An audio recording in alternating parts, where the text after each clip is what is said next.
అమ్మా నాన్నలకు ఆహ్వానం పలుకుతోంది Ananda Lahari 5 star retirement homes Edupugallu Vijayawada.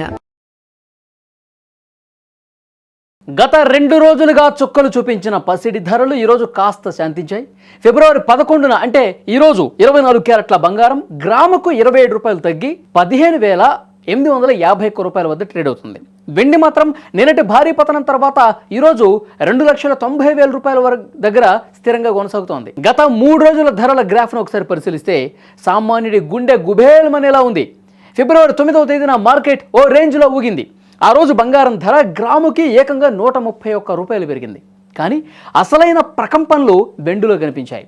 KG వెండిపై ఏకంగా 15,000 రూపాయలు పెరిగి మార్కెట్ చరిత్రలోనే అరుదైన 3 లక్షల రూపాయల మైలురాయి తాకింది. ఆ సమయంలో ఇన్వెస్టర్లు పండగ చేసుకుంటే కొనుగోలుదారులు మాత్రం షాక్లో మునిగిపోయారు. ఇక ఆ సంతోషం ఎక్కువ కాలం నిలవలేదు.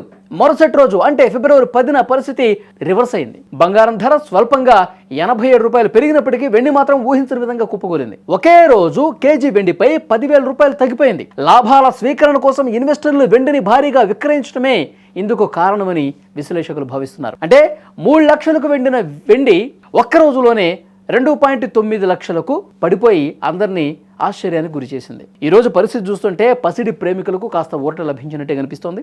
గడిచిన 2 రోజుల్లో నిరంతరం పెరిగిన బంగారం ధర ఈరోజు 27 రూపాయలు తగ్గింది. 22 క్యారెట్ల బంగారం కూడా గ్రాముకు 25 రూపాయలు తగ్గి 14,530 రూపాయల వద్ద చేరింది. వెండి ధరలో ఈరోజు ఎలాంటి మార్పు లేదు. నిన్నటి తగ్గుదల తర్వాత అదే ధర వద్ద నిలకడగా ఉంది. అంతర్జాతీయ మార్కెట్లో డాలర్ బలపట్టం, అమెరికా ఆర్థిక గణాంకాల ప్రభావం మన మార్కెట్పై స్పష్టంగా కనిపిస్తోంది. మొత్తంగా చూస్తే గత 3 రోజుల్లో వెండి కేజీకి 15,000 పెరిగి మళ్ళీ 10,000 తగ్గటం ఒక సంచలనమైన వార్త. బంగారం కూడా గరిష్ట స్థాయిల వద్ద ఒడిదుడుకులకు లోనవుతోంది. రాబోయే రోజుల్లో ధరలు మరింత తగ్గుతాయా లేక మళ్ళీ రికార్డులు సృష్టిస్తాయా అన్నది చూడాలి. ఏది ఏమైనప్పటికీ పెళ్లిళ్ల సీజన్ సమీపిస్తోంది.